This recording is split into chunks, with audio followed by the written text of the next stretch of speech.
Buenos días, mis queridos hermanos. Le ruego a nuestro Dios que nos envíe su espíritu, que podamos entender su palabra, su perspectiva, su realidad. Eh, Hoy vamos a tratar de entender eh, realidades profundas que desgraciadamente mucha gente no comprende, por lo tanto está bajo engaño.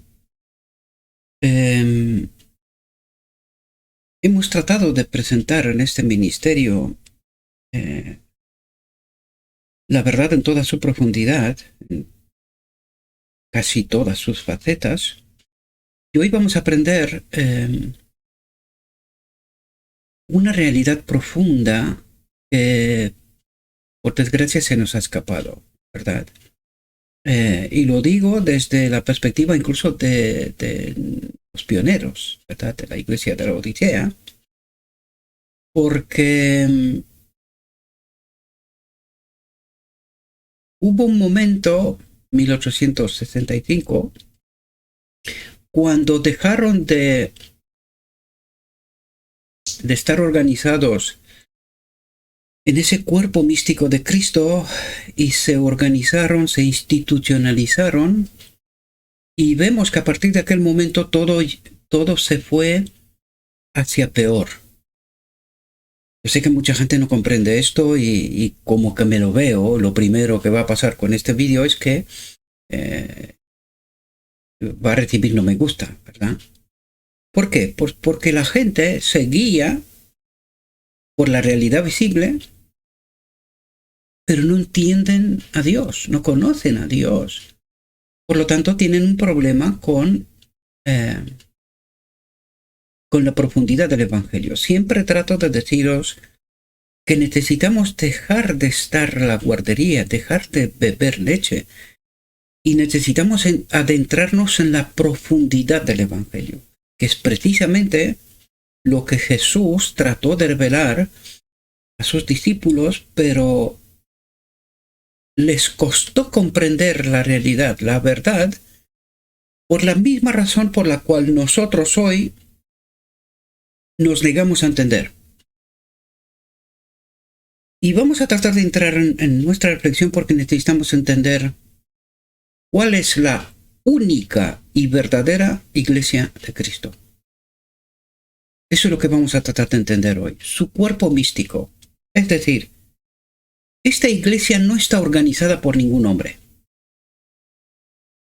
Solo está ministrada en nombre de Cristo por sus escogidos. Lo vamos a ver por la reflexión, ¿verdad? Por la palabra de Dios misma. Pero ningún hombre tiene potestad de hacer lo que le parezca fuera de lo que es la cabeza, la voluntad de Dios. No tenemos ese permiso. No lo tenemos. Vamos a entrar en nuestra reflexión y veamos de qué nos habla Dios. Si me ve que estoy mirando en una posición es porque, como tengo dos monitores aquí, creo que debo de configurar un poco mejor eh, eh, lo que estoy teniendo aquí para poder grabar, ¿verdad? Entonces estoy mirando en una posición un poco rara, ¿no?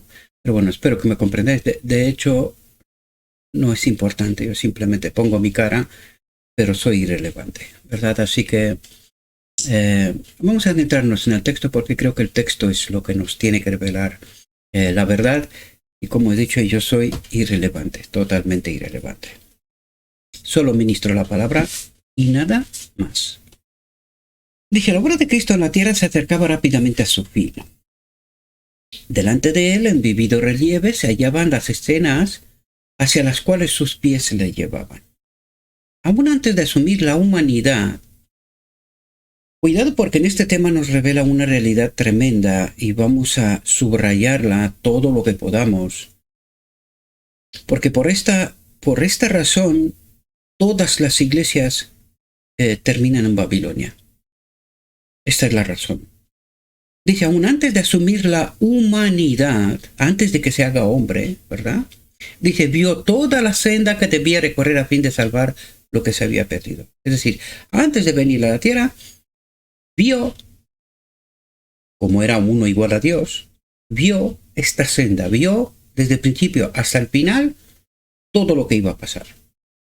Dice, cada angustia que iba a desgarrar su corazón, cada insulto que iba a amontonarse sobre su cabeza, cada privación que estaba llamado a soportar, fueron presentados a su vista. Atentos aquí, dice, antes que pusiera a un lado su corona. ¿Qué es su corona? Símbolo de divinidad. Por lo tanto, puso a un lado su divinidad y dice, y manto real. ¿Qué es el manto real? Su naturaleza divina. Eso es lo que trata. Es esa naturaleza uno igual a Dios. Cuidado. Porque Jesucristo tiene naturaleza divina. El primer Adán tenía naturaleza divina. ¿Qué fue lo que perdió Adán en Edén? Esa naturaleza divina. ¿Verdad? Por lo tanto, necesitamos entender lo que trata de explicarnos. Él dejó de ser uno igual a Dios y dejó de ser Dios en naturaleza. Eso es lo que trata de explicarnos.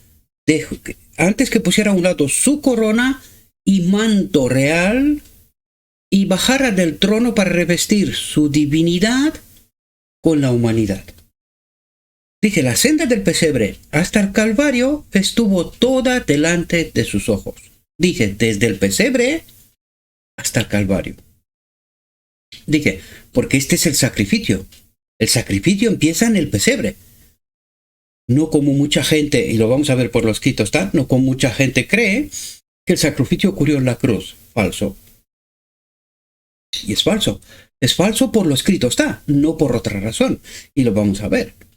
Dice, conoció la angustia que le sobrevendría, la conoció toda, y sin embargo dijo, he aquí yo vengo, en el rollo del libro está escrito de mí, me complazco en hacer tu voluntad, oh Dios mío, y tu ley está en medio de mi corazón.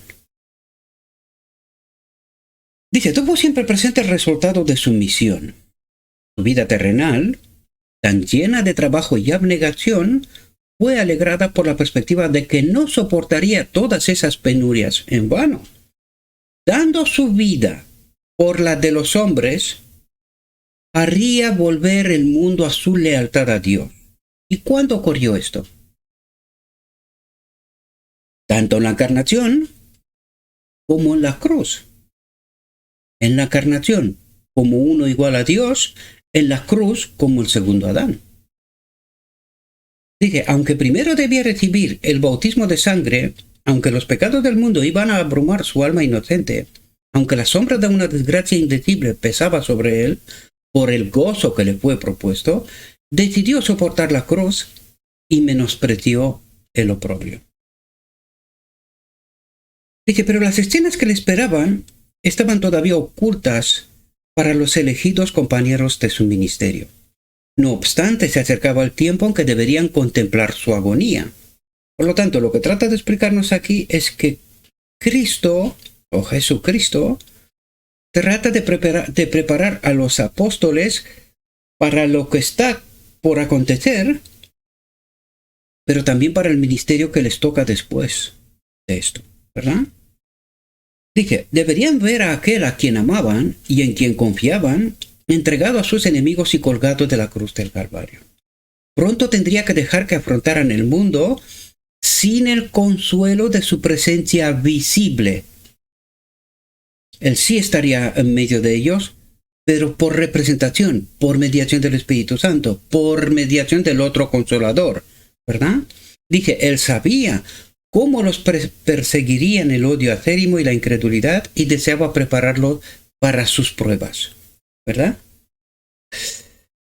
Dice, Jesús y sus discípulos habían llegado a uno de los pueblos que rodeaban a Cesarea de Filipos. Dice, estaban fuera de los límites de Galilea, en una región donde prevalecía la idolatría. Es decir, Jesús los saca de su contexto cómodo, ¿verdad? Y los mete en otros parámetros, en un otro contexto para darles una lección importante. Porque en realidad ellos iban a ser apóstoles, maestros, en nombre de Cristo, a los gentiles. Y dije, allí se encontraban los discípulos, apartados de la influencia predominante del judaísmo y relacionados más íntimamente con el culto pagano. Y eso es muy importante, porque precisamente esa influencia del judaísmo les tenía los ojos cerrados para no entender la obra de Cristo.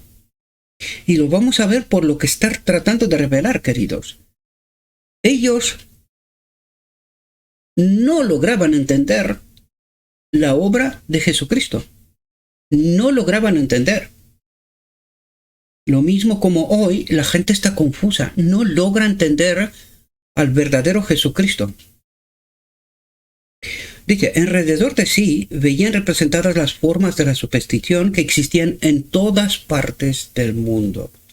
Jesús deseaba que la contemplación de estas cosas, de la superstición, de la incomprensión del mundo, ¿verdad?, les indujese a sentir su responsabilidad hacia los paganos.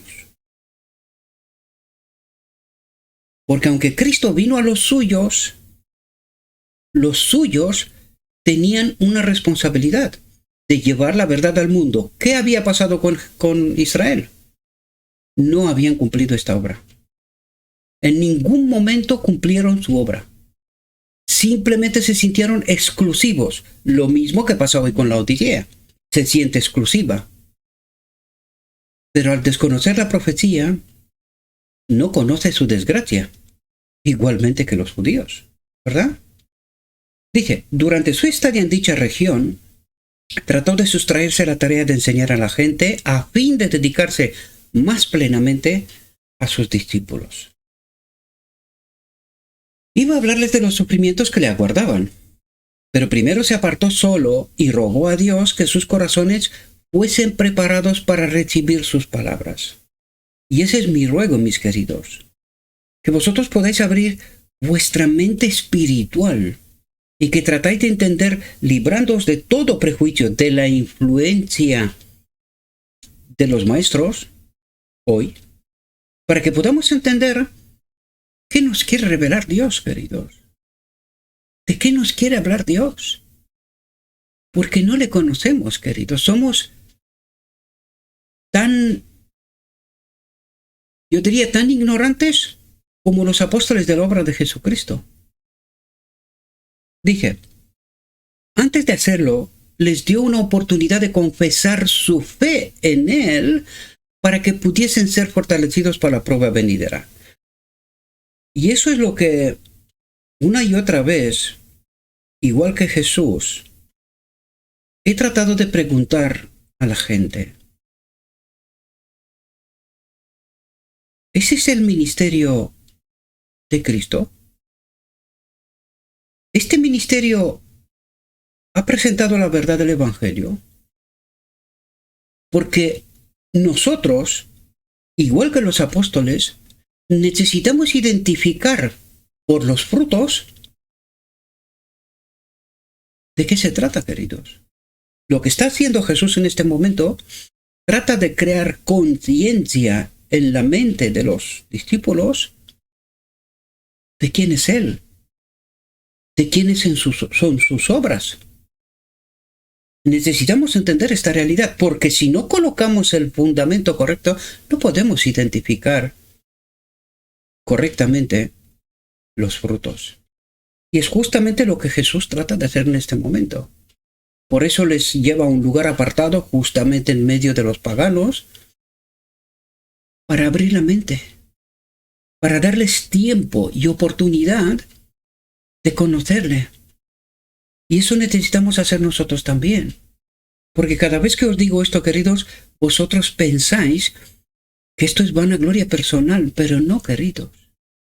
Trato de crear conciencia. ¿Tenemos la capacidad de identificar el auténtico ministerio y obra de Cristo hoy? ¿O seguimos engañados? ¿Seguimos sin entender ¿de quién es la obra? Preguntó, ¿quién dicen los hombres que es el Hijo del Hombre?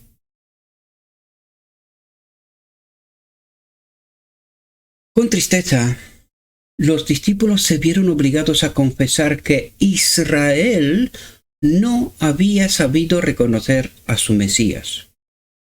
Queridos, esto es un tipo de nuestra realidad, mis amados. El mismo sábado estuve en la iglesia, traté de explicarles a los hermanos que ellos no saben quiénes son. Ellos creen que son un remanente. Y yo les dije, estáis equivocados.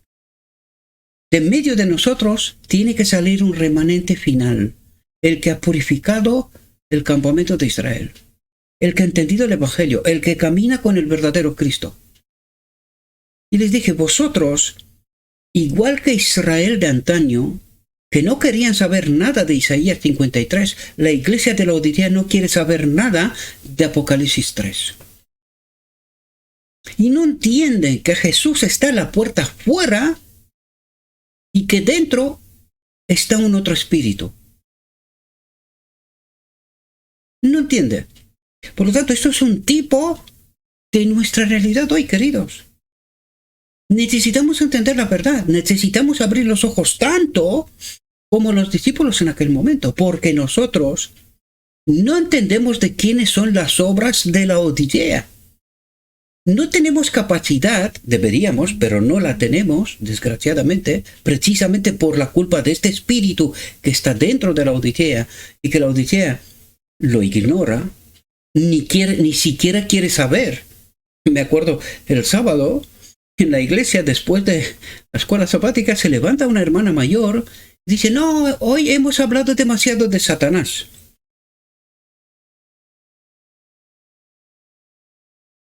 Seguimos estando ciegos ante la evidencia, queridos. Se negaba a creer que ella está guiada por el enemigo. Y digo, pero querida hermana, pero si yo te estoy contando lo que está escrito, no te estoy contando historias. Lo que está escrito no lo cuento yo, lo cuenta Dios. Él nos está diciendo que está fuera de la iglesia, que no está dentro. ¿Por qué está usted tan molesta? Si está tan molesta, proclame la verdad. Pero desgraciadamente la ignora, porque no la acepta. No acepta lo que está escrito, mientras cree ser seguidor de Cristo. Y vamos a ver de quién es esta obra que nos deja ciegos en medio de la iglesia. Que no entendemos la auténtica realidad, queridos. Dice, en verdad, al ver sus milagros, algunos le habían declarado hijo de David. Las multitudes que habían sido alimentadas en Betsaida habían deseado proclamarle rey de Israel. Porque ¿cuál era su deseo? ¿Qué es lo que pensaban ellos de este Mesías que iba a venir? Que iba a ser rey de Israel. Rey de Israel. ¿El Mesías iba a salvar solo a Israel? ¿Y a los perros del mundo no? ¿Entendían a Dios? No, queridos. No entendían a Dios. No entendían ni siquiera su llamado. Lo mismo que le pasa a Laodicea hoy. Dice, muchos estaban listos para aceptarle como profeta, pero no creían que fuese el Mesías. Es decir, este es un enviado de Dios, un profeta es mensajero, ¿verdad? Un mensajero de Dios, nos proclama la verdad, ministra la verdad, pero no es el Mesías. Expectativas falsas. ¿Y de dónde surgían esas expectativas? ¿Del Evangelio? ¿Seguro? No puede ser. ¿De dónde surgen las expectativas de Laodicea? ¿Del Evangelio? Tampoco puede ser. Porque el Apocalipsis 3 nos habla de una realidad a la cual nosotros nos negamos. Porque es justamente lo que trata de revelarnos. Que no vemos, que no entendemos, que creemos que tenemos lo que realmente necesitamos, que no tenemos, y que en medio de la iglesia habita un otro espíritu, porque Cristo está fuera. Negamos la realidad, igual que Israel de antaño. Ocurre hoy. Nosotros creemos que en pleno siglo XXI entendemos y vemos mejor que Israel de antaño. Y yo os digo que estamos igual de ciegos, sino peor. Por eso Dios tiene que terminar con 144.000. Porque la gran mayoría está engañada. Está engañada. Adoran a un falso Dios. Véase Carmel, Elías y los profetas de Baal. Dice, pero no creían que fuese el Mesías. Jesús hizo entonces una segunda pregunta relacionada con los discípulos mismos. Y dice, ¿y vosotros? ¿Quién decís que soy? Pedro respondió, tú eres el Cristo, el Hijo del Dios viviente. Y en esas palabras, queridos, en esas palabras está el misterio de la piedad, el misterio de la encarnación, una realidad tremenda. Y aquí deberíamos de preguntarnos nosotros, ¿a quién veía Pedro? ¿A Cristo uno igual a Dios? ¿Eso es lo que veía Pedro? ¿Pero qué ocurre con el hombre en la presencia de Dios? Es destruido, ¿verdad? El pecado en la presencia de Dios es destruido. Entonces, ¿a quién ve Pedro aquí? ¿A un Dios? Seguimos estando ciegos ante la evidencia del Evangelio, queridos. Y la pregunta es, ¿quién nos ha presentado este Evangelio? ¿Quién es ese espíritu que ha contaminado tanto el Evangelio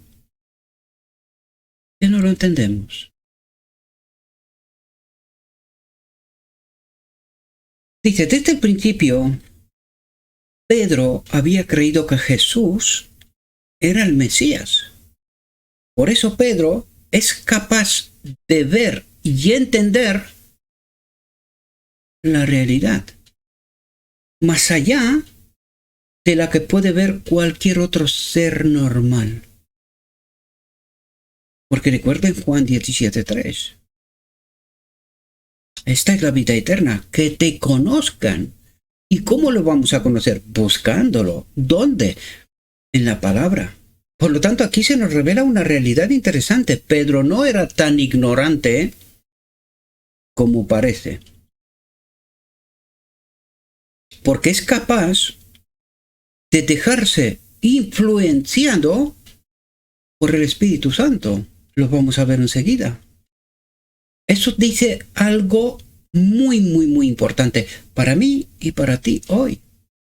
Dice, muchos otros que habían sido convencidos por la predicación de Juan el Bautista y que habían aceptado a Cristo, empezaron a dudar en cuanto a la misión de Juan cuando fue encarcelado y ejecutado. Y ahora dudaban que Jesús fuese el Mesías a quien habían esperado tanto tiempo.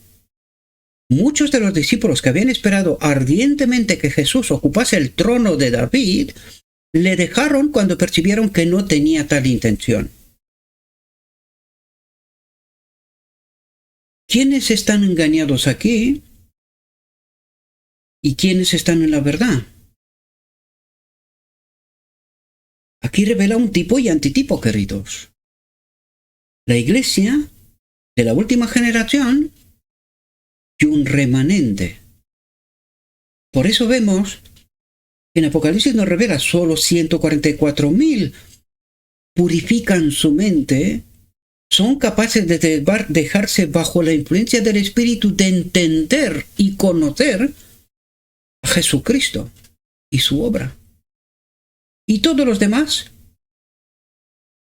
engañados, queridos, porque sus expectativas son otras, bien distintas del Evangelio.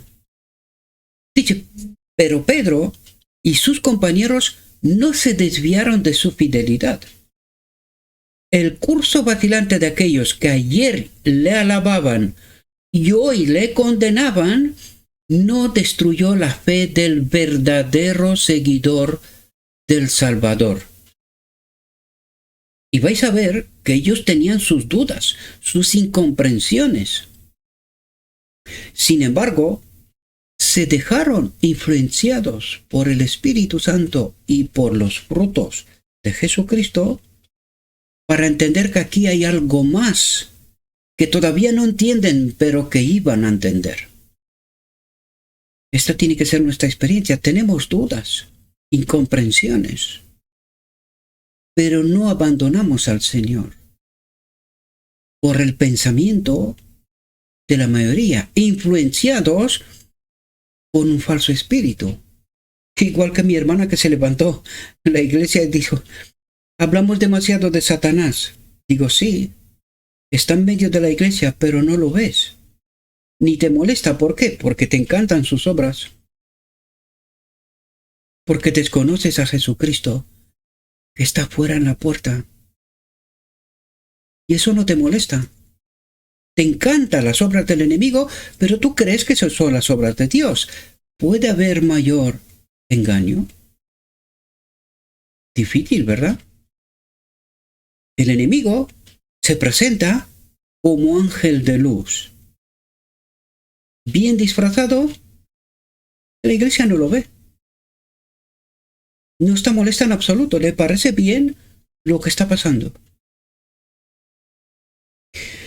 Dice, Pedro declaró, tú eres el Cristo, el Hijo del Dios viviente.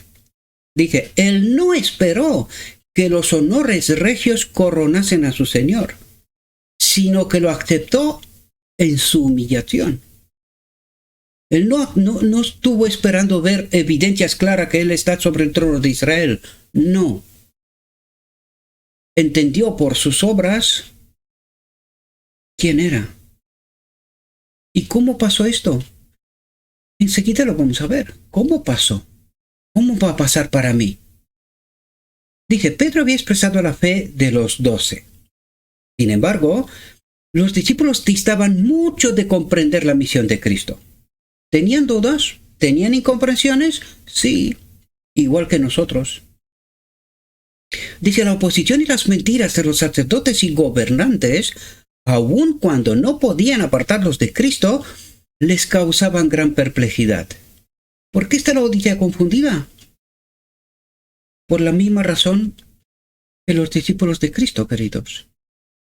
Por la misma. Por eso la obra del día de la expiación es de purificar el campamento de Israel, la mente, para poder diferenciar la obra de este espíritu en medio de la iglesia de la verdadera obra de Jesucristo. Por eso los discípulos no entendían a este ángel de luz disfrazado en medio de la iglesia, ¿verdad? Dice, ellos no veían claramente el camino. No veían claramente el camino, pero caminaban por fe, ¿verdad? Dice, la influencia de su primera educación, la enseñanza de los rabinos, el poder de la tradición, seguían interceptando su visión de la verdad. Dice, seguían interceptando su visión de la verdad. Había alguien por medio que los mantenía engañados. Y esto pasa hoy, queridos. La gente no entiende cuál es la iglesia. La gente no sabe quiénes son los verdaderos maestros. Desconocen. Y exactamente como el tipo Carmel, tanto los profetas de Baal como los profetas de Jezabel eran lo mismo. Iban a perecer todos. ¿Y quién era el auténtico mensajero de Dios en todo aquello?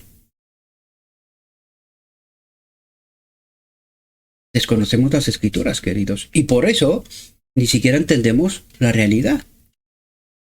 Tenemos un evangelio superficial, nos mantiene a alguien engañados allí, pero del evangelio profundo no tenemos ni la menor idea, ni la menor idea. Y sé de lo que estoy hablando. Por los frutos los conocerás.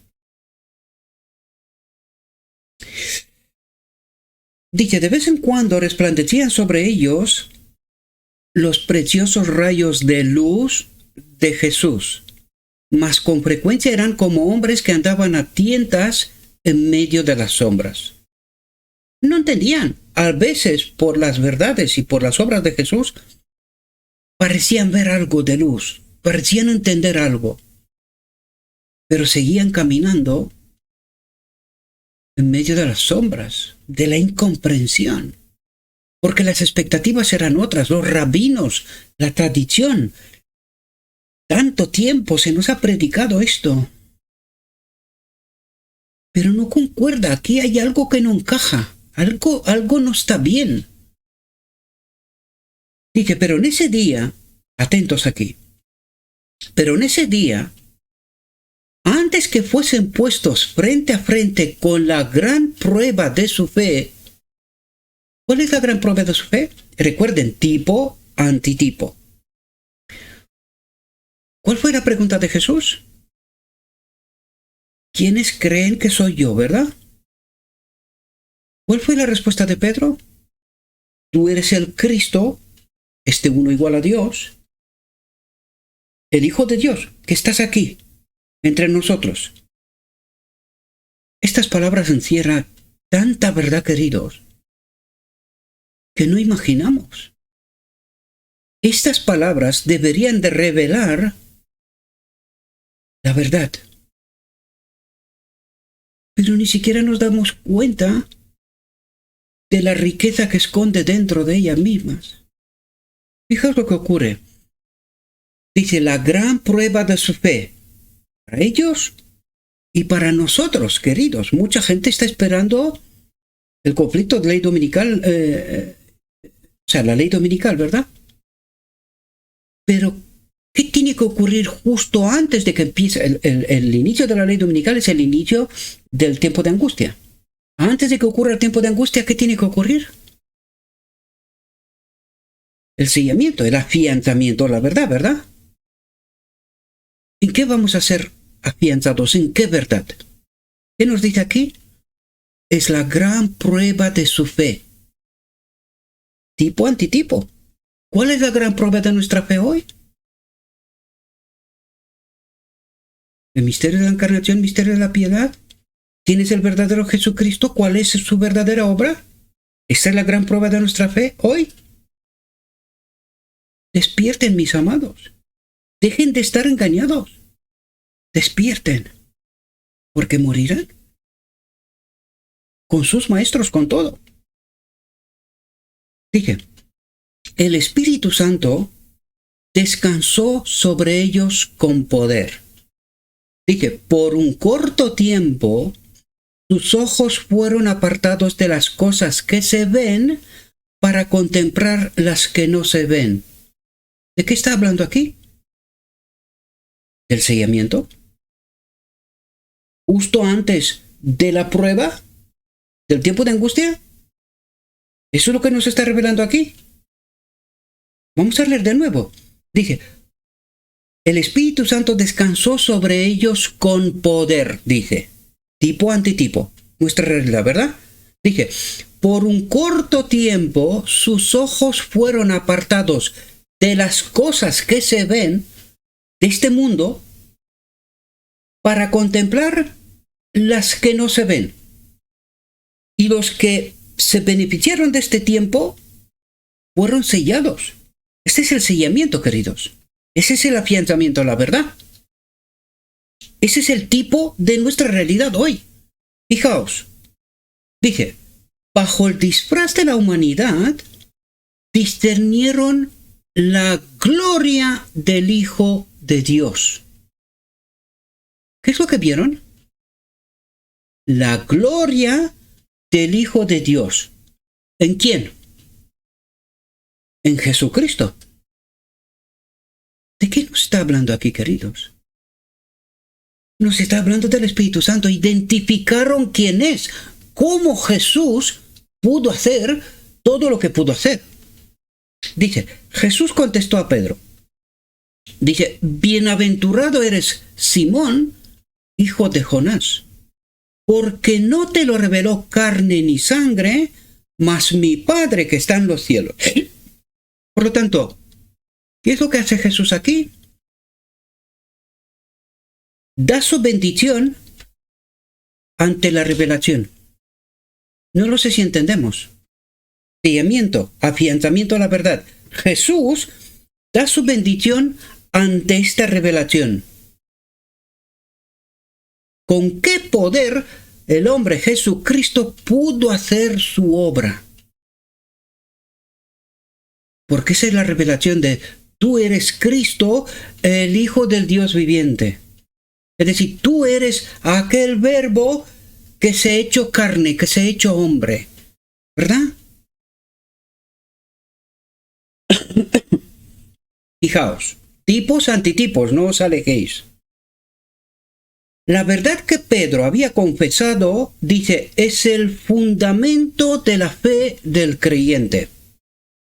Es lo que Cristo mismo ha declarado ser vida eterna.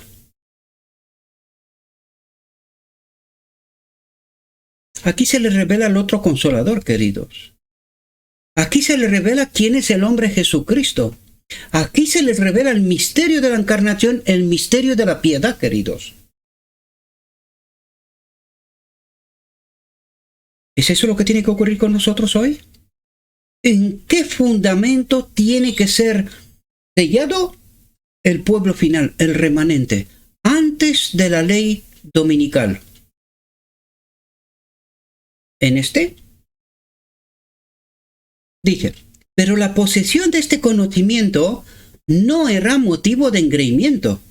No era por ninguna sabiduría o bondad propia de Pedro, por lo que le había sido revelada esa verdad. Nunca puede la humanidad de por sí alcanzar un conocimiento de lo divino. Entonces, necesitamos entender una realidad.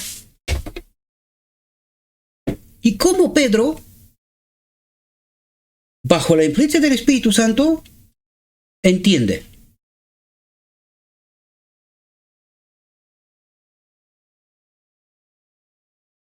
Porque Pedro buscaba entender al Mesías. Estaba esperando al Mesías. Él trataba de entender a Jesucristo. Él creía, tal como las palabras nos reveló antes. Él creía que Jesús era el Mesías. Que no lo entendía todo, por supuesto. Pero bajo la influencia del Espíritu Santo, reveló una verdad que desconocía. Recibe la bendición de Jesús sobre esta verdad concreta. Porque todo lo que acabamos de leer aquí, queridos, es el tipo del sellamiento final de nuestra realidad ahora. ¿Cuál es esa verdad en la cual tenemos que ser sellados, afianzados, justo antes de escoger, de elegir entre el sello de Dios y la marca de la bestia?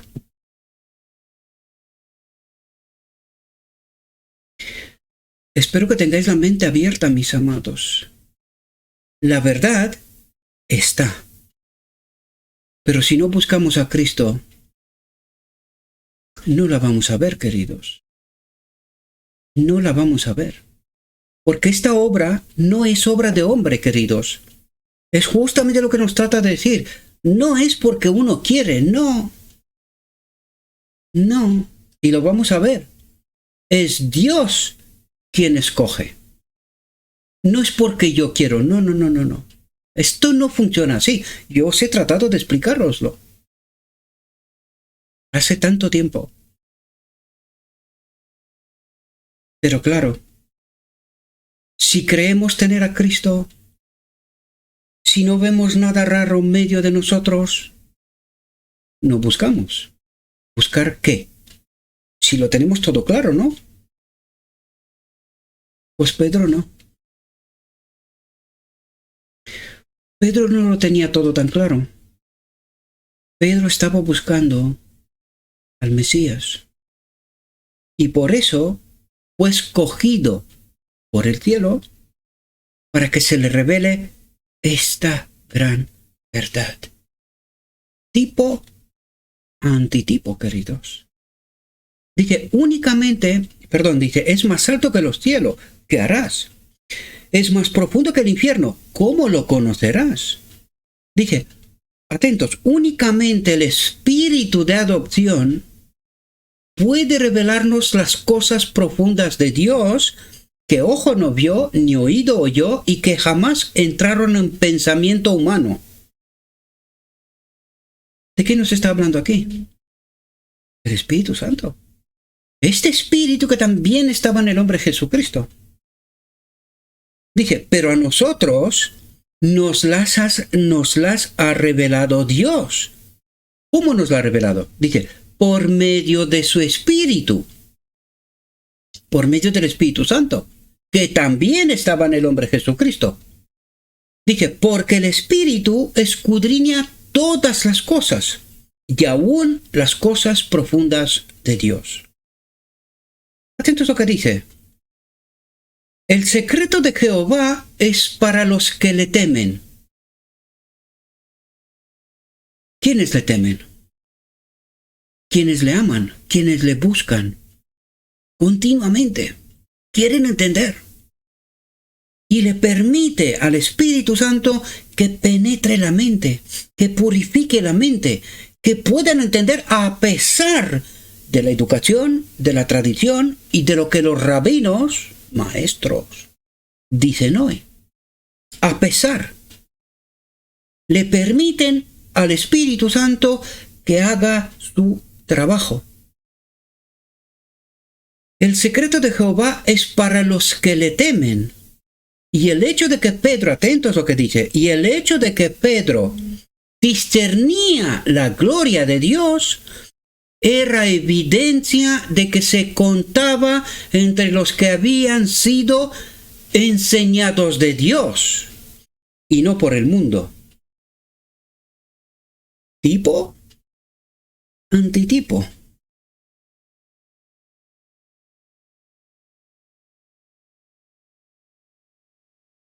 ¿Quieres entender? ¿Hay algún fruto aquí de reconocer? Ah, en verdad, bienaventurado es Simón, hijo de Jonás, porque no te lo reveló carne ni sangre. No es porque tú eres preparado, no es porque tú eres listo, no es porque tú eres lo que quieras. No es por eso.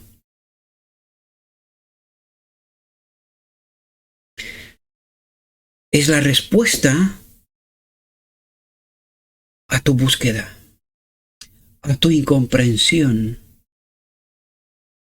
a no dejarse influenciado más por educación, maestros, tradición, sino por Jesús, sus frutos y esa incomprensión, estas sombras, vislumbres de luz, pero al mismo tiempo sombras de incomprensión.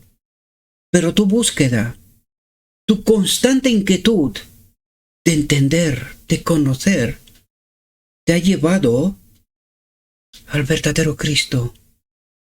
La noche de Jacob. ¿Qué recibe Pedro? Bienaventurado eres Simón, hijo de Jonás, porque no te lo reveló carne y sangre. Esta es la bendición que en la noche de angustia Jacob buscaba.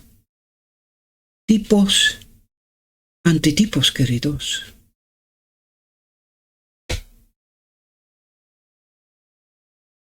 Fijaos lo que dice. El secreto de Jehová. Dice, el verdadero profeta confesará que Jesucristo ha venido en carne, que Dios se encarnó en carne humana. Entonces aquí nosotros tenemos que hacer una pregunta sumamente importante. ¿Quién murió en la cruz?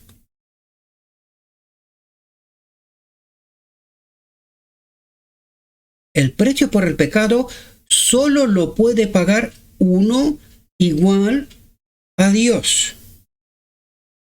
Pero la palabra inspirada dice, el verdadero profeta, mensajero, enviado por Dios, confesará que Jesucristo ha venido en carne. Es decir, que Jesucristo es su nombre.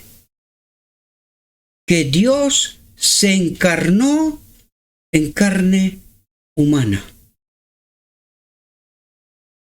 Primera de Juan 4:2. Vamos a ver el texto también. Primera de Juan 4:2. Dice, en esto conoced el Espíritu de Dios. ¿Será importante eso? Claro que será importante. Por eso no entendemos Apocalipsis 3. ¿Por qué está Jesús en la puerta de la iglesia afuera? ¿Y quién es el Espíritu que está dentro? En esto conoced el Espíritu de Dios. Y dije, todo espíritu que confiesa que Jesucristo ha venido en carne es de Dios. Y el que no confiesa esto es de Satanás. Vuelvo a preguntar. ¿Quién murió en la cruz? ¿Qué espíritu tiene la Odisea? ¿Y ni siquiera se da cuenta? ¿Por qué está la Odisea en Babilonia? ¿Porque desconoce el secreto de Jehová? ¿A quién se le revela el secreto de Jehová? A los que le buscan. A los que, a pesar de la educación de los rabinos y de la tradición, quieren conocer a Jesús. ¿A esto se le revela? ¿Quién es el verdadero maestro, queridos? Hagan un ejercicio. Pregunten a vuestros maestros. Todos. ¿Quién es Jesucristo? Y cuando os ha contestado, pregúntenle quién murió en la cruz. Y así sabréis quién es el Espíritu que les guía. Despierten, pueblo de Dios. Despierten antes que sea demasiado tarde. Jesús continuó.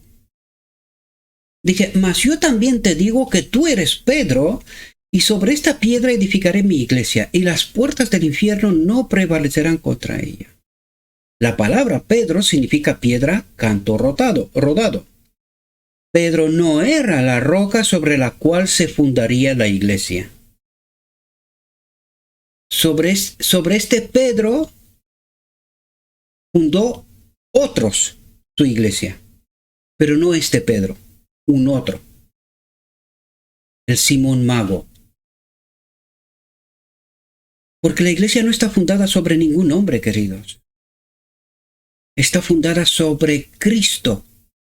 Dice, la iglesia fue edificada sobre aquel contra quien las puertas del infierno no podían prevalecer. ¿Y qué es lo que trata de decir aquí, queridos?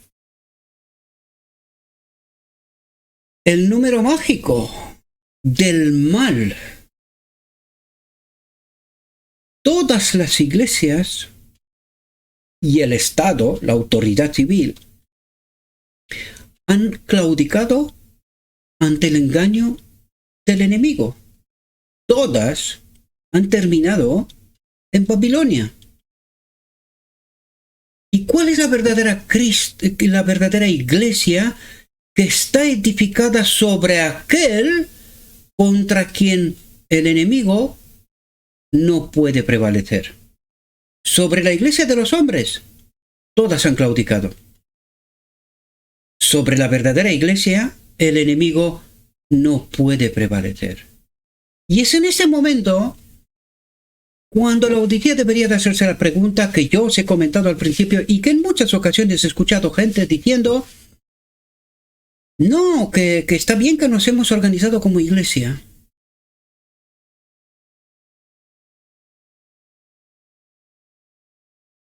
¿Es esta la iglesia?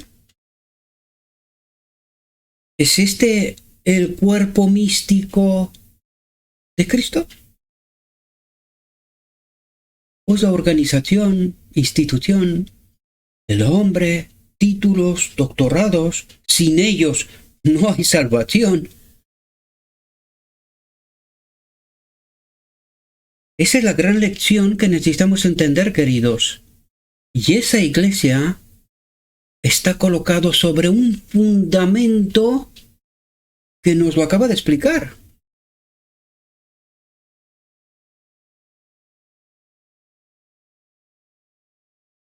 Es el otro consolador que nuestro hermano mayor, Jesucristo, nos lo enviará para que esté con nosotros para siempre, eternamente. ¿Es este el fundamento sobre el cual la iglesia de los hombres está sentado? Pero si lo desconocen, su sacrificio para la expiación se hizo en la cruz. Ahí en la cruz murió uno igual a Dios. Alguien sobre la iglesia de los hombres ha prevalecido. Una detrás de otra las ha llevado a la confusión, a la Babilonia. Pero esta iglesia, el enemigo no la puede engañar. Está colocada sobre un fundamento que la grandísima mayoría desconoce o se niegan a conocer y proclamar. Por eso os preguntaba yo, pregunten a vuestros maestros. Mira a ver, ¿qué os contesta? ¿Sobre qué fundamento están construyendo? Y así sabréis qué espíritu tienen, a quién representan. Dice, siglos antes del advenimiento de Salvador, Moisés había señalado la roca de la salvación de Israel. El salmista había cantado acerca de la roca de mi fortaleza. Isaías había escrito, por tanto el Señor Jehová dice así, he aquí que yo fundo en Sión una piedra de fortaleza, de esquina, de precio, de cimiento estable. Pedro mismo, escribiendo por inspiración, aplica esta profecía a Jesús. Dice, si habéis gustado y probado que es bueno el Señor, alegándoos a él como a piedra viva, rechazada en verdad de los hombres, mas para con Dios escogida y preciosa, vosotros también, cuerpo místico, atentos, vosotros también, como piedras vivas, sois edificados en un templo espiritual, no terrenal, queridos.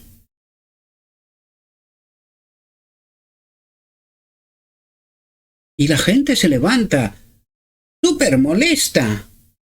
Estás hablando demasiado de Satanás aquí en la iglesia. Pero si es suya, le pertenece.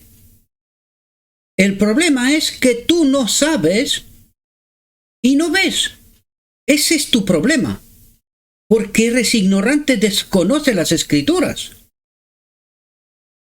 Tu educación, tus maestros, tu tradición está toda contaminada. Y lo peor es que no quieres ni siquiera ver cuando se te presenta.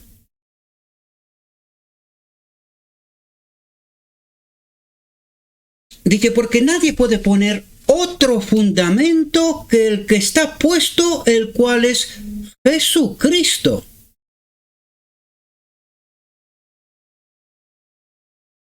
Y mucha gente creería, no, pero si nosotros creemos en Jesucristo, ¿en serio? Pero se acabó de preguntaros, ¿quién murió en la cruz?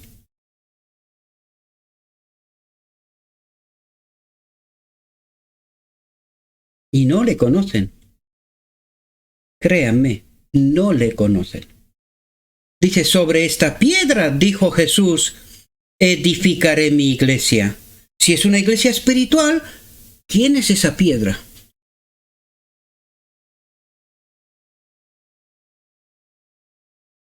En la presencia de Dios y de todos los seres celestiales, en la presencia del invisible ejército del infierno, Cristo fundó su iglesia sobre la roca viva, dice. Roca es él mismo, atentos, su propio cuerpo quebrantado. Aquí hay una pregunta fundamental, queridos. Porque vuestros maestros dicen tener títulos y doctorados. ¿Cuál es la lección del cordero inmolado, sacrificado, del cual no quedaba nada? La lección del santuario. Entonces, ¿alguien me puede contestar? Jesús que murió en la cruz y resucitó, ¿es el mismo? ¿O Jesús en la cruz no queda nada de él? ¿Y dónde ocurrió este sacrificio, queridos? ¿Cuál es este secreto de Jehová que todo el cristianismo hoy desconoce?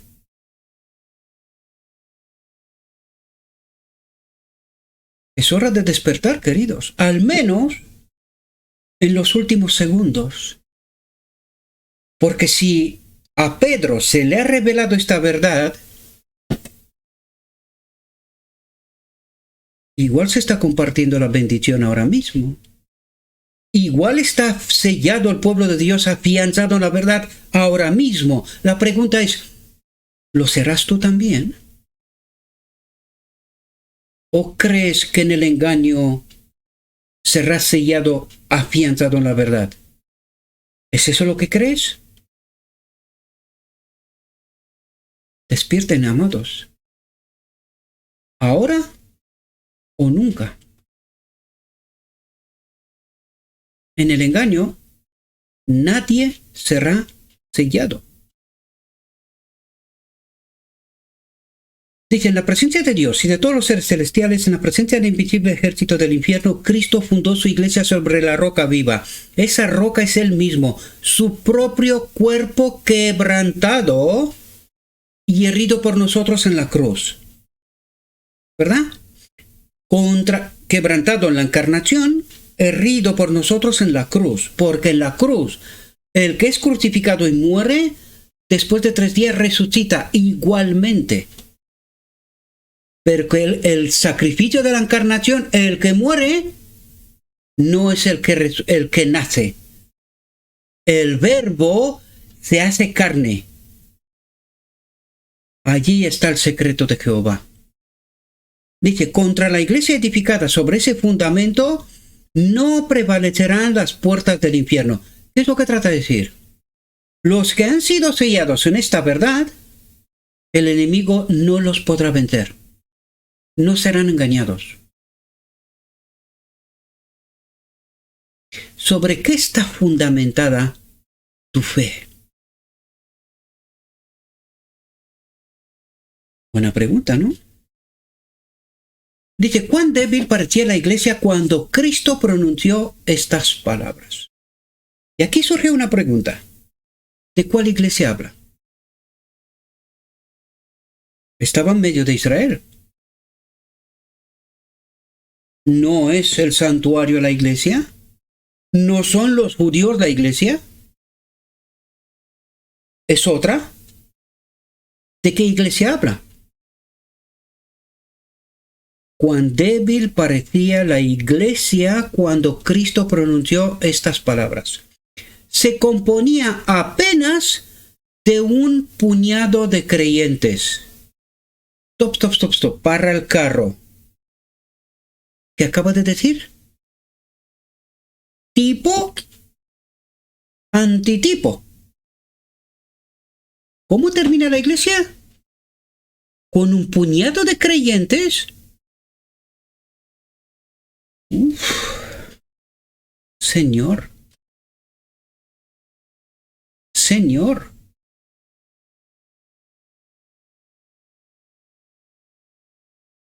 Dice, contra quienes se dirigía todo el poder de los demonios y de los hombres malos. ¿Es tipo y antitipo? ¿Son ese puñado de creyentes los 144,000 de millones y millones y millones de cristianos? ¿Tipo y antitipo? contra quienes se dirigía todo el poder de los demonios y de los hombres malos. Sin embargo, los discípulos de Cristo no debían temer. Si tu fundamento es este, eres vencedor. Eres sellado. Edificados sobre la roca de su fortaleza, no podían ser derribados, queridos. Este es el remanente final. ¿Cómo empezó Cristo? ¿Cómo termina Cristo? Despierten, queridos. Porque si esta verdad nos es revelada ahora, es el tiempo del sellamiento final, queridos. No son bromas. Si no estamos sellados, no somos salvos. Tipos y antitipos que estaban bajo nuestras narices y no las vimos. Porque eso no es ni por educación, ni porque eres maestro de no sé qué, ni por tradición. Eso es por la roca viva. Es por el Espíritu de Cristo, el Espíritu de Dios.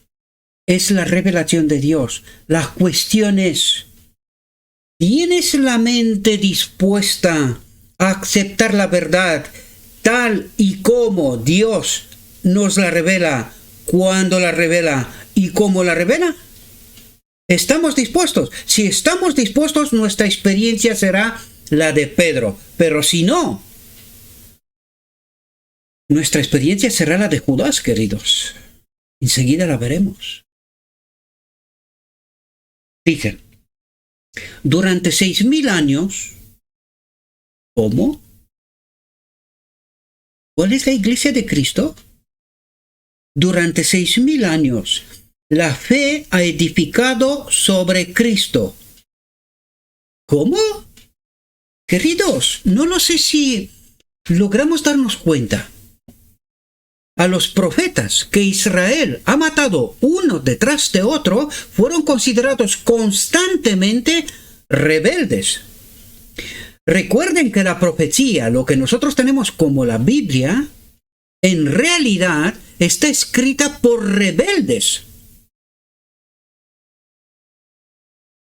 Profundicen. Y todos fueron matados. Ahora, yo pregunto, ¿cuál es la iglesia de Cristo? ¿La iglesia organizada, institucionalizada? ¿O la iglesia conformada por todos aquellos que dejaron su mente que la penetre el Espíritu de Dios, que revele la verdad, que haga su decisión y que siga su camino? No lo sé si entendéis de quién está formada esta iglesia, que es el cuerpo místico de Cristo, que durante 6.000 años la fe ha edificado sobre Cristo. Durante 6.000 años las tempestades y los embates de la ira satánica han azotado la roca de nuestra salvación, pero ella sigue inconmovible. Sin embargo, la iglesia de los judíos ha claudicado. Las 7 iglesias de Apocalipsis, la iglesia de los gentiles, en todos sus tiempos termina en Babilonia. ¿Cuál es la única iglesia que no prevalece sobre ella el enemigo? El cuerpo místico de Cristo, que durante 6.000 años han resistido las embestidas de la ira satánica. Espero que podáis entender, queridos, y dejen de defender al enemigo y sus obras. Despierten, porque morirán en medio de aquella iglesia que creen que os va a salvar. Dice, Pedro había expresado la verdad, que es el fundamento de la fe de la iglesia, y Jesús le honró como representante de todo el cuerpo de los creyentes. Dijo, a ti daré las llaves del reino de los cielos, y todo lo que ligares en la tierra será ligado en los cielos, y todo lo que desatares en la tierra será desatado en el cielo o en los cielos. Las llaves del reino de los cielos son las palabras de Cristo. Todas las palabras de la Santa Escritura son suyas y están incluidas en esa frase. Dice, esas palabras tienen poder para abrir y cerrar el cielo. ¿De qué está hablando, queridos? Del Evangelio. De todo el Evangelio, de toda palabra que sale de la boca de Dios. Antiguo Testamento, Nuevo Testamento y el Espíritu de profecía. No lo sé si entendemos, porque el remanente final tiene el espíritu de profecía, la profecía que la Odisea niega. Son solo consejos. Hay que ser tan. No es palabra de Dios. No lo sé si será palabra de Dios o no será palabra de Dios, pero acabamos de ver tipos y antitipos en el espíritu de profecía que no entendimos hasta este momento. Y yo pregunto, ¿será palabra de Dios o serán consejitos y cosas por estilo? ¿Qué piensan? Dice, esas palabras tienen poder para abrir y cerrar el cielo, para penetrar aquí. Porque aquí tienen que hacer su obra. Aquí se tiene que tomar la decisión. Aquí tiene que habitar la comprensión de la verdad, que es el Espíritu de Dios. Es ese carácter que necesitamos, queridos. Dice, declaran las condiciones bajo las cuales los hombres son recibidos o rechazados. Así la obra de aquellos que predican la palabra de Dios tiene sabor de vida para vida o de muerte para muerte. Cuidado, maestros. Cuidado con lo que estamos predicando. ¿A dónde estamos llevando a la gente? ¿A Cristo o al falso Cristo? Dice, la suya es una misión cargada de resultados eternos. Y sobre este fundamento necesitamos construir, mis amados. Porque si no, maestros y pueblo serán condenados, perecerán, porque no conocieron al único Dios verdadero y a nuestro Señor Jesucristo. Construyeron sobre un falso fundamento.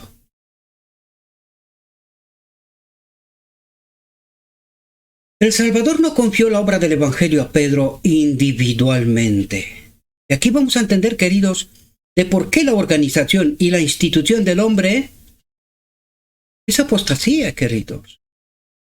La verdadera iglesia es el cuerpo místico de Cristo, construido sobre el fundamento sobre el cual construyó Jesucristo.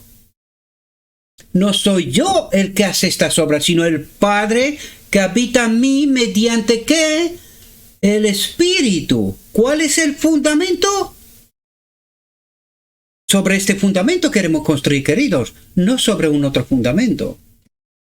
Fíjense, en una ocasión ulterior, repitiendo las palabras que fueron dichas a Pedro, las aplicó directamente a la iglesia. Y lo mismo fue dicho en sustancia también a los 12 como representantes del cuerpo de creyentes. Si Jesús, atentos, si Jesús hubiese delegado en uno de los discípulos alguna autoridad especial sobre los demás, no los encontraríamos contendiendo con tanta frecuencia acerca de quién sería el mayor. Atento a lo que dice aquí, porque eso es la clave, queridos. Mucha gente dice ser maestro. La pregunta es, ¿tienes llamado de Cristo? Si tienes llamado de Cristo, tiene que construir sobre el fundamento de Cristo. Si construye sobre otro fundamento, está llamado por Satanás y no lo sabe. Y no lo sabe. Dice, se habrían sometido al deseo de su maestro y habrían honrado a aquel a quien él hubiese elegido.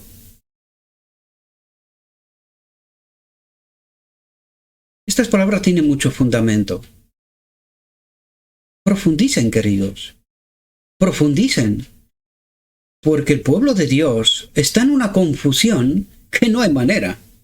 No hay manera. Están aceptando muy felizmente a los sacerdotes de Baal y están rechazando a los mensajeros que el mismo Dios envía hoy para preparar un pueblo y que nos ha dado la medida de reconocer quienes tienen el Espíritu de Cristo, porque quienes tienen el Espíritu de Cristo tienen que fundamentar sobre el fundamento de Cristo y no sobre el fundamento de Babilonia. Cuidado. Dice, en vez de nombrar a uno como su cabeza, Cristo dijo a los discípulos, no querráis ser llamados rabí, ni seáis llamados maestros, porque uno es vuestro maestro, el Cristo. Los que Cristo llama son representantes llamados a ministrar la palabra. Y nada más. ¿Y cómo lo sabemos? Vamos a seguir. Porque nos lo cuenta él. Dice, Cristo es la cabeza de todo varón. Hoy hay un conflicto en la iglesia. La mujer puede ser pastora. ¿La pastora es varón? Si no es varón, entonces Cristo no es su cabeza. Punto conflicto. Pero no va a terminar aquí. ¿Por qué? Porque el enemigo, este espíritu que está en medio de la iglesia, va a levantar maestros, ¿verdad? Que se opongan al fundamento de Cristo. Al escrito está. Cristo es la cabeza de todo varón. Dios, quien puso todas las cosas bajo los pies del Salvador, diólo por cabeza sobre todas las cosas a la iglesia. Sobre todas las cosas a la iglesia. O nos guía Cristo en todo, o pereceremos. Porque si nuestra defensa no es la misma que de Jesucristo en el desierto de la tentación, escrito está, y punto, perecemos, queridos. Y aquí os voy a revelar algo, porque me vino alguien con un texto sobre uso de los diezmos, que va a ser la próxima reflexión, vamos a entenderla, que me dijo, Gabriel, que yo no te voy a dar a ti los diezmos, porque mira, aquí dice que tenemos que poner los diezmos en la iglesia. Yo me leo el texto porque, claro, como me sé el espíritu profecía, digo, seguramente no ha entendido bien lo que está diciendo el texto. Me leí el texto y le digo a la persona, ¿tú de verdad no entiendes lo que está diciendo aquí? No quiso ni discutir sobre esto, ¿verdad? Mañana o pasado mañana vamos a tratar el tema. Vamos a ver si podemos ser guiados por el Espíritu de Cristo y no por un otro espíritu. Necesitamos entender estas realidades, porque si no es un escrito está, pereceremos, queridos. Y si alguien cree que esto es una broma, pues cada uno es libre. De hecho, yo le dije a esta persona, ¿quién te ha pedido a ti algo? Yo no te he pedido nada. Diólo por cabeza sobre todas las cosas a la iglesia.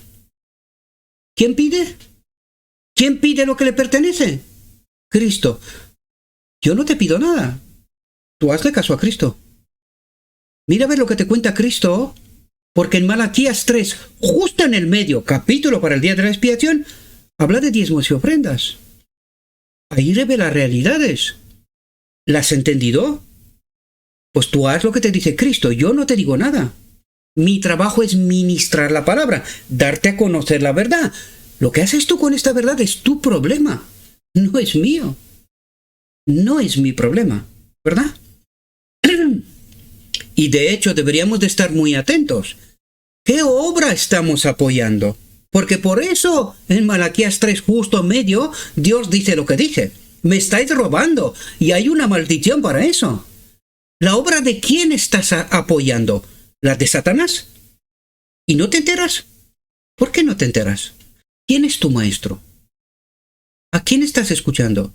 ¿La educación? ¿A los rabinos? ¿La tradición? ¿O escrito está? Tenemos que definir cuál es el camino. tenemos que decirlo de una vez, ¿verdad? Si queremos ser parte del remanente final, si queremos ser parte de Babilonia, pues quedémonos como estamos, ¿no? No necesitamos la verdad, ya la tenemos, ¿verdad? Dice, la iglesia está edificada, diólo por cabeza sobre todas las cosas a la iglesia, la cual es su cuerpo. ¿Quién es la iglesia? El cuerpo de Cristo. No lo sé si entendemos. Dice, la plenitud de aquel que hinche todas las cosas en todos. ¿Quién es la plenitud de aquel? El Espíritu Santo, la gloria de Dios en Jesucristo. La plenitud de aquel que hinche todas las cosas en todos. Dice, la iglesia está edificada sobre Cristo como su fundamento. Ha de obedecer a Cristo como su cabeza. ¿Quién te pide algo? ¿Yo? ¿O es Cristo? ¿O estamos muertos todos? Yo y tú. No debe depender del hombre, ni ser regida por el hombre. Sin embargo, Dios levanta a sus mensajeros. ¿Con qué propósito? ¿Cuál es el propósito de los ministros que ministran la palabra en nombre de Cristo? ¿Cuál es el propósito? Revelar la verdad. Y ya está. Ya está. Porque dice, la iglesia no debe depender del hombre, ni ser regida por el hombre. Muchos sostienen que una posición de confianza en la iglesia les da autoridad para dictar lo que otros hombres deben creer y hacer. Y no, queridos, mi trabajo es revelarte la verdad, revelarte el error. Lo escrito está y el error. Lo que haces tú es tu problema, porque no vas a dar cuenta ante mí. No, ante Cristo. Él es la cabeza. Y nadie más. Nadie más. Nadie más, lo recalco. Para que quede claro para todo hombre. Dice, Dios no sanciona esta pretensión. Es decir, Dios no apoya esta pretensión. Ningún hombre tiene que ser conciencia para otro hombre. Ningún hombre. Solamente a Cristo hemos de dar cuenta de lo que estamos haciendo o dejamos de hacer. Y esto implica conocer la verdad. Y este es el rol que tienen los ministros que ministran la palabra. Y nada más. Yo no puedo ni debo ser conciencia para nadie. Y esto no significa rebeldía, queridos. Porque Dios, al final del tiempo, bueno, en todos los tiempos, ha enviado sus ministros con la verdad, con el fundamento de Dios. Por lo tanto, son necesarios. Si los levanta Dios, son necesarios. ¿Por qué? Pues porque el pueblo está en apostasía. Alguien tiene que sonar o hacer el llamado de la trompeta. Isaías 58. Porque si no, aquí no despierta ni uno. Moriremos todos. ¿Verdad?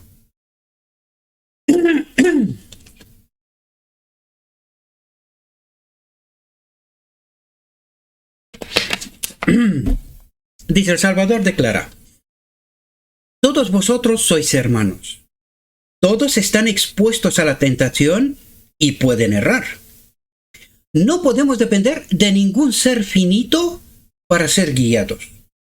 La roca de la fe es la presencia viva de Cristo en la iglesia.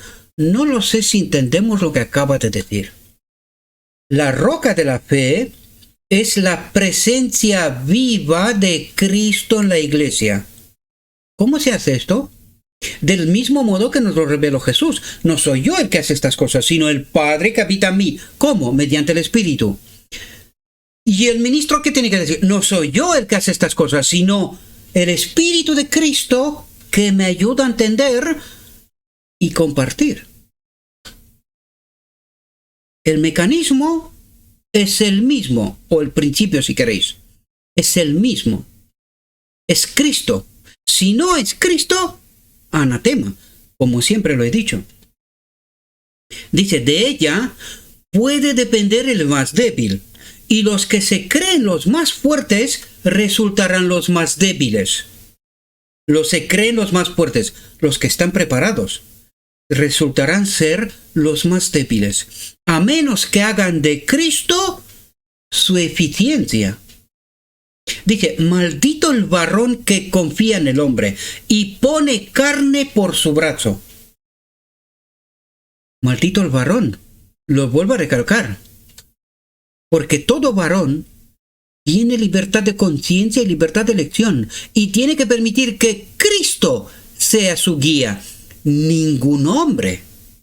Y para eso hay una maldición, queridos. Igual que en el tema de los diezmos y las ofrendas, igual en el tema de libertad de conciencia, libertad de elección, que es el fundamento del reino de Dios, hay una maldición, queridos. Todo hombre que no es guiado por Cristo está en esta maldición, queridos. Todo hombre que permite que él y su casa, la iglesia, sea guiada por un otro, no sabe lo que están haciendo, queridos. No saben lo que están haciendo. Dice, el Señor es la roca, cuya obra es perfecta. Bienaventurados todos los que en Él confían. Pero para poder confiar en Él, queridos, nosotros tenemos primero que conocer el fundamento, el secreto de Jehová. Si queremos tener el Espíritu de Cristo. Pero con este otro espíritu que nos dice que la iglesia, que los pastores, y defendemos lo indefendible, estamos defendiendo la maldición, queridos.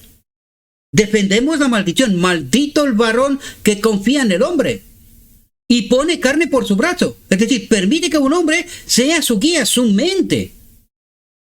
Eso no se puede hacer, queridos. Eso es una maldición. Y todos aquellos que defienden la iglesia y a los pastores, ellos traen la maldición sobre ellos mismos. Porque lo que están diciendo es, toma mi mente. Tú dime lo que tengo que hacer. Y yo así voy. ¿Por qué creen que en este ministerio están presentando escrito está una y otra vez? ¿Por qué creen? Justamente para que nadie diga que no está escrito, queridos. Para que nadie diga que este es un falso maestro. Porque todo lo que he tratado de presentaros es escrito está, mis amados. Para que tenga la seguridad de que está escrito todo que se declara aquí. Pero yo no puedo ser vuestro guía. Mi trabajo es revelar la verdad. Lo que hacéis vosotros con la verdad es vuestro trabajo. Es vuestro trabajo. Y hay maldiciones, tanto para los diezmos y las ofrendas, que tienen su destino. Mañana volveremos a hablar otra vez de esto porque veo que todavía hay confusión. Tanto si dejas que tu mente sea guiada por un hombre y no por Dios. ¿Y cómo nos guía Dios? Escrito está. ¿Quién es el modelo? Jesús. ¿Cómo venció en desierto la tentación? Escrito está. Si no está escrito, anatema, queridos. Anatema. Yo no quiero ningún consejo de hombres. No quiero ningún consejo de hombres. Dice, después de la confesión de Pedro, Jesús encargó a los discípulos que a nadie dijeran que él era el Cristo. Este encargo fue hecho por causa de la resuelta oposición de los escribas y fariseos. Aún más, la gente y los discípulos mismos tenían un concepto tan falso de Mesías que el anunciar públicamente su venida no les daría una verdadera idea de su carácter o de su obra. Pero día tras día se estaba revelando a ellos como el Salvador y así deseaba darles un verdadero concepto de sí como el Mesías. ¿Qué es lo que trata de decir? Lo que digo yo, eso es lo que trata de decir. Lo que digo yo es irrelevante. Miren los frutos. Miren los frutos. Y eso tiene que revelar quién soy yo. Ahí es cuando viene la pregunta. ¿Y vosotros quién creéis que soy yo? ¿Los frutos os revela algo? Porque por decir, no, yo soy maestro y yo vengo a proclamar el evangelio y cosas por el estilo, lo hace el mismo Satanás. ¿Qué es lo que hace del trono del lugar santo? Es lo mismo. Se presenta como ángel de luz en medio de la iglesia. ¿Se entera la iglesia? No. ¿Pero qué dice Jesús? No. No importa lo que yo digo. Sí que importa, pero no importa lo que yo digo. ¿Te dicen algo los frutos? Y esa es la vara de medir, queridos. Dice, por los frutos los conocerás. Pero la pregunta es, ¿tenemos el Espíritu de Cristo para poder evaluar correctamente lo que es de Dios y lo que solo se le parece? ¿Sabemos evaluar? Sin el Espíritu de Cristo es imposible, queridos. Si nuestra fe no está fundamentada sobre Cristo, imposible entender. Imposible. Dice, pero día tras día se estaba revelando a ellos como el Salvador, y así deseaba darles un verdadero concepto de sí mismo, de sí como el Mesías. Los discípulos seguían esperando que Cristo reinase como príncipe temporal. Creían que si bien les había ocultado durante tanto tiempo su designio, no permanecería siempre en la pobreza y oscuridad, que debía estar acercándose en el tiempo que establecería su reino. Nunca creyeron los discípulos que los sacerdotes y rabinos no iban a cejar en su odio que Cristo sería rechazado por su propia nación, condenado como impostor y crucificado como malhechor. Pero la hora del poder de las tinieblas se acercaba y Jesús debía explicar a sus discípulos el conflicto que les esperaba. Dice, él se entristecía al pensar en la prueba. Se entristecía al pensar en la prueba. Y deberíamos de entender estas realidades, queridos, y no permanecer engañados como estamos. Dice, hasta entonces había evitado darles a conocer cualquier cosa que se relacionase con sus sufrimientos y su muerte. En su conversación con Nicodemo había dicho, como Moisés levantó la serpiente en el desierto, así es necesario que el Hijo del Hombre, no el Hijo de Dios, el Hijo del Hombre sea levantado, para que todo aquel que en él creyere no se pierda, sino que tenga vida eterna. Juan 3, 14 y 15. El Hijo del Hombre había de ser levantado en la cruz, no el Hijo de Dios. El Hijo de Dios tenía que pagar el precio por el pecado. Pero ¿quién fue levantado en la cruz? El Hijo del Hombre. Por eso no vemos la cruz en el santuario. Por eso no entendemos. Alguien nos ha vendido un falso evangelio. Y no queremos despertar, queridos. No queremos despertar. Dice, pero los discípulos no lo habían oído. Si lo hubiesen oído, no lo habían comprendido. Porque la educación, los rabinos y la tradición les contaba otra cosa. ¿Qué seguían todavía esperando? Que sea subido sobre el trono de Israel, que reine Israel. Dice, pero ahora habían estado con Jesús, escuchando sus palabras y contemplando sus obras, hasta que no obstante la humildad de su ambiente, la oposición de los sacerdotes y del pueblo, podían unirse al testimonio de Pedro. Tú eres el Cristo, el Hijo del Dios viviente. Ahora había llegado el momento a apartar el velo que ocultaba el futuro. Desde aquel tiempo comenzó Jesús a declarar a sus discípulos que le convenía ir a Jerusalén y padecer mucho de los ancianos y de los príncipes, de los sacerdotes y de los escribas. ¿De quién padeció Jesús? De su propio pueblo. ¿De quién padecerán los 144,000? De su propia iglesia. Tipo, antitipo, queridos. Realidades que ignoramos. Dice, y ser muerto y resucitar al tercer día. Muchas cosas que pensar, queridos. Muchas cosas que pensar, que durante tantísimo tiempo se nos ha vendido un otro evangelio falso. Dice, los discípulos escuchaban mudos de tristeza y asombro. Cristo había aceptado el reconocimiento de Pedro cuando le declaró hijo de Dios, y ahora sus palabras que anunciaban sus sufrimientos y su muerte parecían incomprensibles. Pedro no pudo guardar silencio. Se asió de su maestro como para apartarlo de su suerte inminente, clamando, Señor, ten compasión de ti, en ninguna manera esto te acontezca. No lo sé si entendemos, queridos, lo que está pasando. Dice, Pedro amaba a su Señor, pero Jesús no lo eligió para manifestar así el deseo de escudarle del sufrimiento. Las palabras de Pedro no eran de naturaleza que fuesen de ayuda y solaz para Jesús en la gran prueba que le esperaba. No estaban en armonía con el misericordioso propósito de Dios hacia un mundo perdido, ni con la lección de abnegación que Jesús había venido a enseñar por su propio ejemplo. Pedro no deseaba ver la cruz en la obra de Cristo.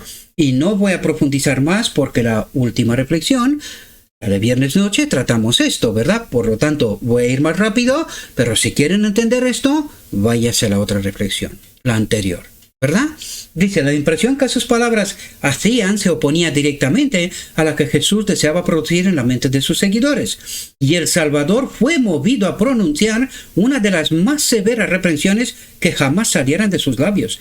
Quítate de delante de mí, Satanás, me eres escándalo, porque no entiendes lo que es de Dios, sino lo que es de los hombres. Tremendas palabras, ¿verdad? Dice, Satanás estaba tratando de desalentar a Jesús y apartarle de su misión. ¿Y qué es lo que está haciendo con nosotros? Esta misma obra, queridos. Y necesitamos darnos cuenta, porque ni siquiera nos enteramos. Nos viene disfrazado como ángel de luz en medio de la iglesia y no nos damos cuenta. Es más, nos gusta incluso. ¡Qué tremendo!, ¿verdad? Dice, y Pedro en su amor ciego estaba dando voz a la tentación. El príncipe del mar era el autor del pensamiento.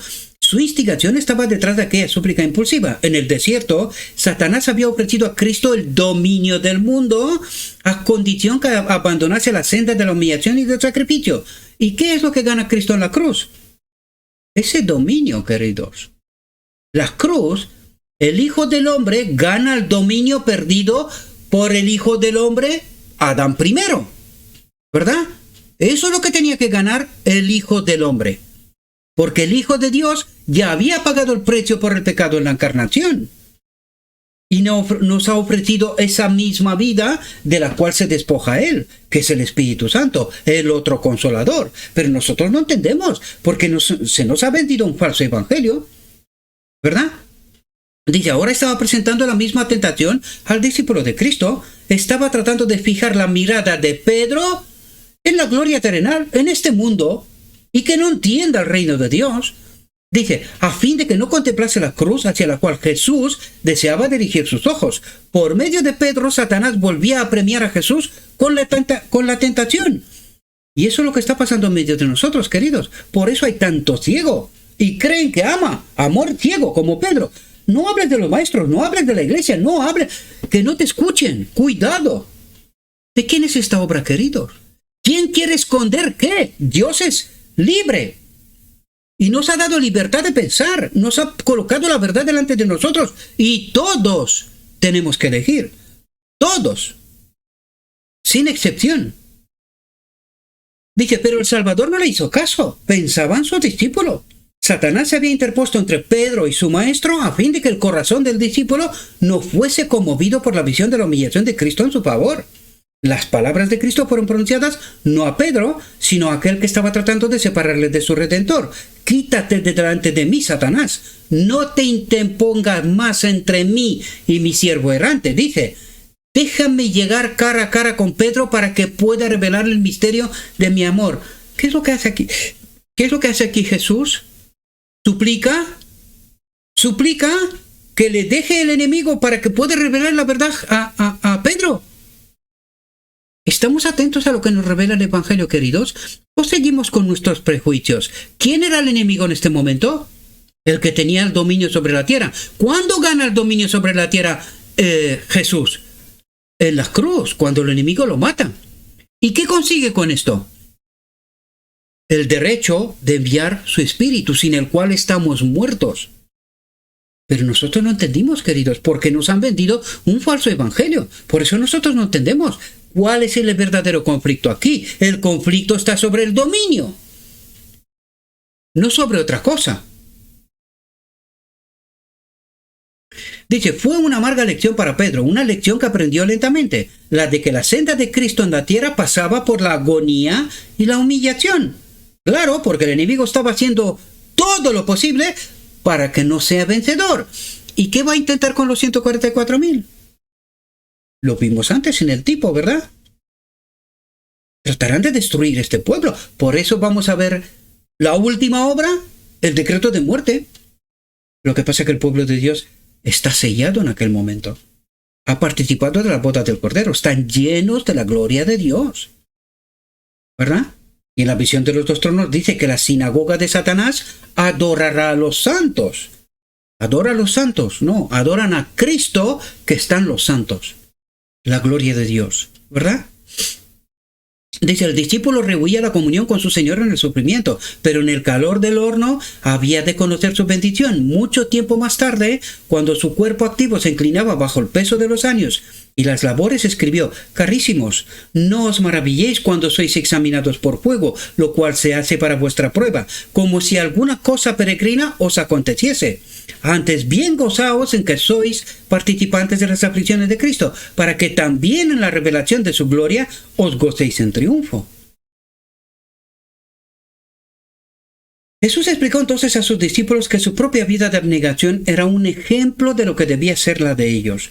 Como dije antes, no me voy a sentar demasiado sobre esto porque en la reflexión anterior tenéis todo este tramo de texto que lo tratamos a detalle, ¿verdad?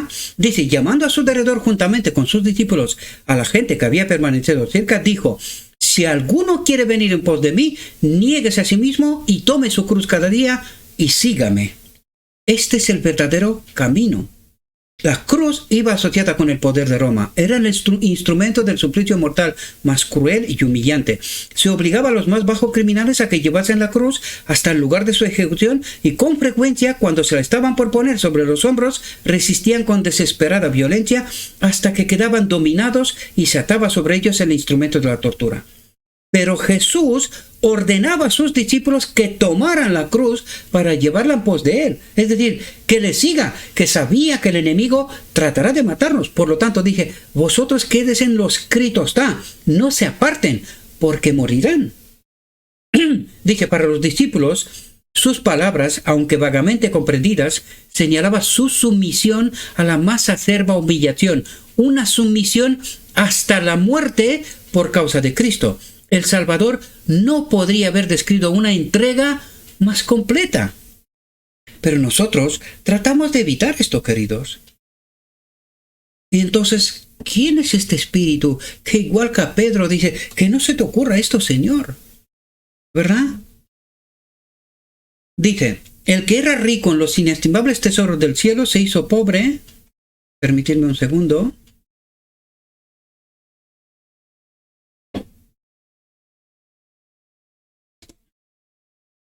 Alguien me está mandando un mensaje, ¿verdad? Le he contestado. Dije, pero todo esto lo había aceptado por ellos. Jesús no reputó el cielo como lugar deseable mientras estábamos perdidos. Él dejó los atrios celestiales para venir a llevar una vida de oprobio e insultos y soportar una muerte ignominiosa. El que era rico en los inestimables tesoros del cielo se hizo pobre a fin de que por su pobreza fuésemos enriquecidos. Hemos de seguir la senda que él pisó.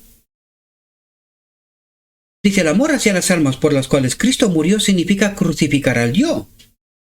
El que es hijo de Dios debe desde entonces considerarse como eslabón de la cadena arrojada para salvar al mundo. Es uno con Cristo en su plan de misericordia y sale con él a buscar y salvar a los perdidos. No está en discordia con Dios. Acepta gozosamente, escrito está. ¿Cuál es tu voluntad? Eso haré. No me salvo de esto, ¿verdad?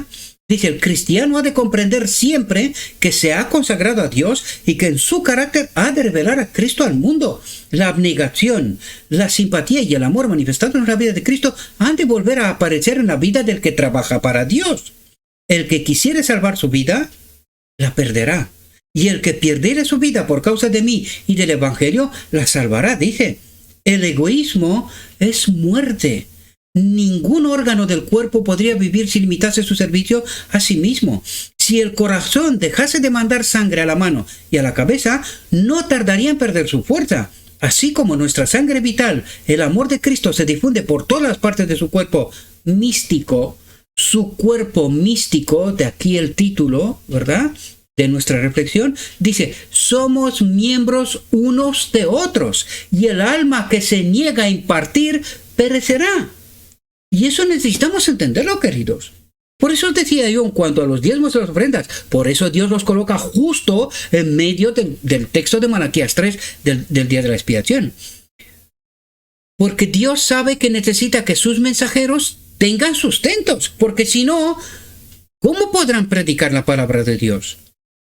Entonces dice, nosotros tenemos que ser miembros unos de otros. Unos tienen un don, otros tienen otro don, y así seguidamente.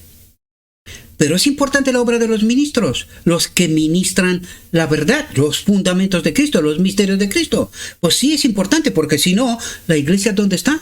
En Babilonia. ¿Necesita Babilonia estos maestros que predican la verdad? Claro, porque el llamado del Apocalipsis 18:4 es salir de en medio de ellos, pueblo mío. Ya sé que sois honestos, pero estáis en Babilonia.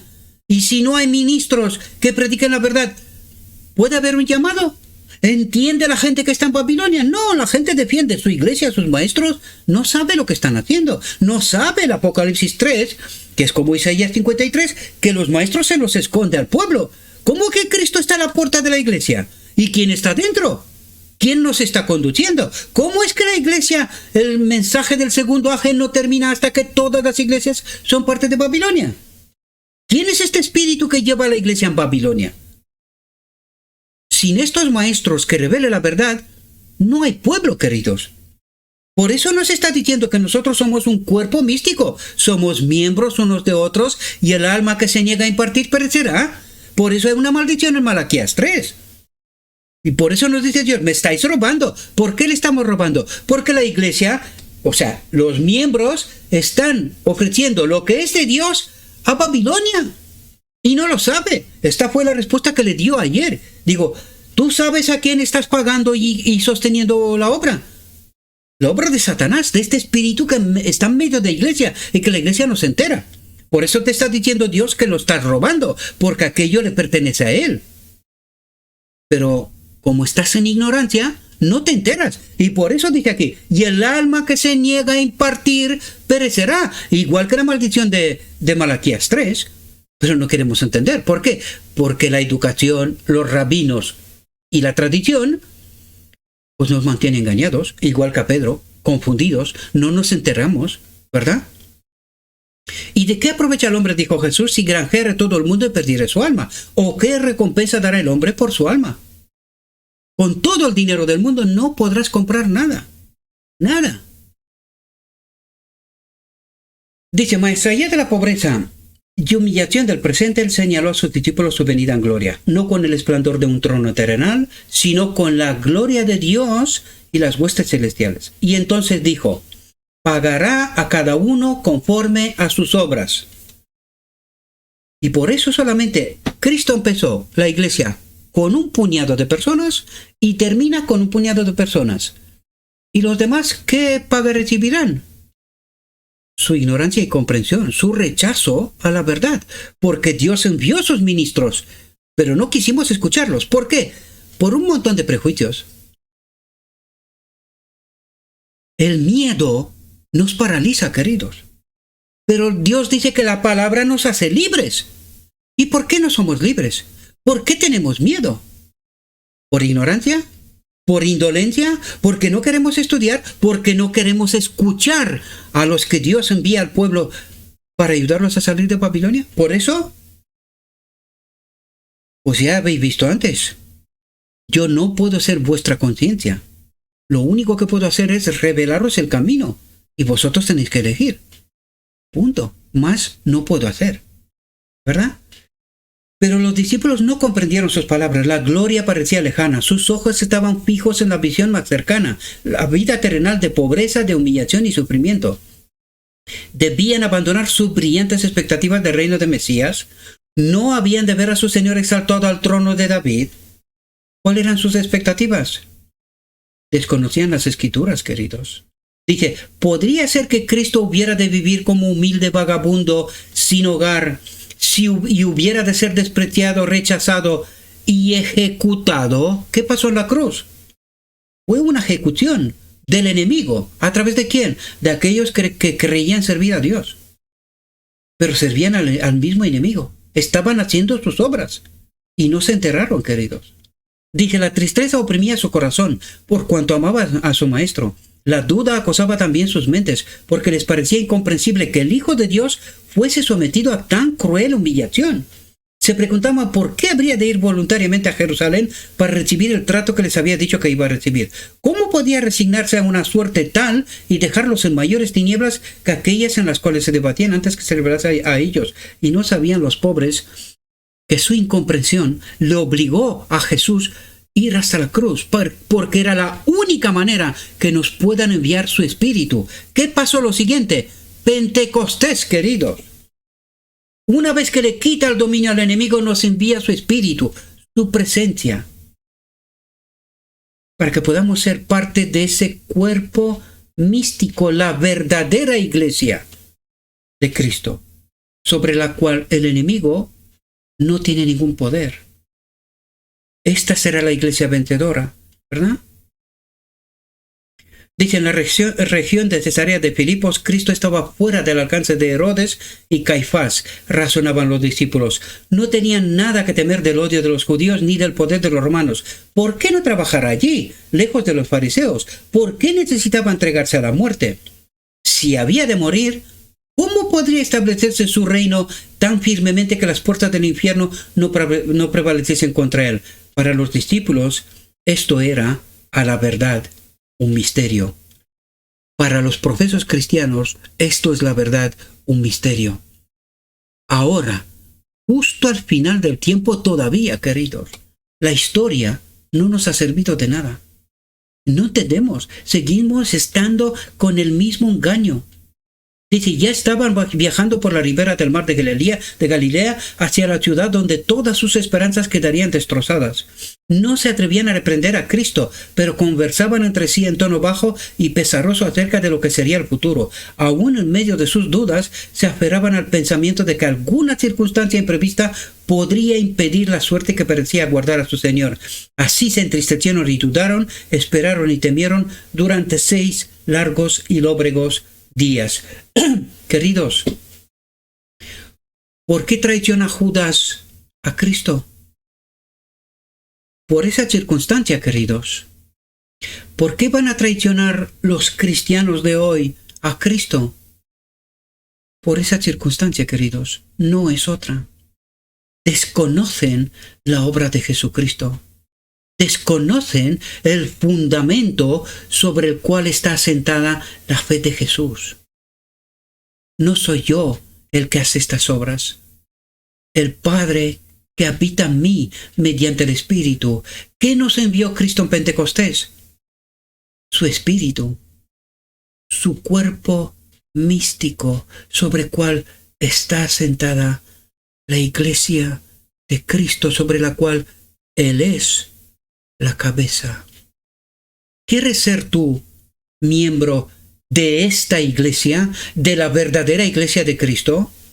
¿Conoces tú los secretos del misterio de Jehová? ¿El secreto del misterio de Jehová? ¿Sabes lo que pasó en la encarnación? Es hora de despertar, queridos. Es hora de entender el verdadero evangelio si queremos ser afianzados en la verdad, sellados para el tiempo de angustia. Dijo mi guía, todavía hay mucha luz que debe brillar de la ley de Dios y del Evangelio de la justicia. Este mensaje, entendido en su verdadero carácter y proclamado en el Espíritu, crecerá hasta alcanzar una importancia tan grande como apenas soñéis, y iluminará la tierra con su gloria. Les ruego a nuestro Dios, mis queridos hermanos, que nos envíe su Espíritu, que nos capacite, que nos abra la mente, que purifique nuestra mente de toda educación, de la enseñanza de los maestros y de la tradición, y le permitamos a Cristo que haga su obra, la obra final, que afiance este pueblo en su verdad, y que entendiendo esto, cada uno de nosotros hagamos la elección final. Sigamos a Cristo hasta la cruz. Morir al mundo y que Cristo viva en nosotros, que seamos parte de su cuerpo místico. Os deseo, mis queridos hermanos, que tengáis un próspero día. En todo lo que os he dicho en nombre de Cristo Jesús. Amén.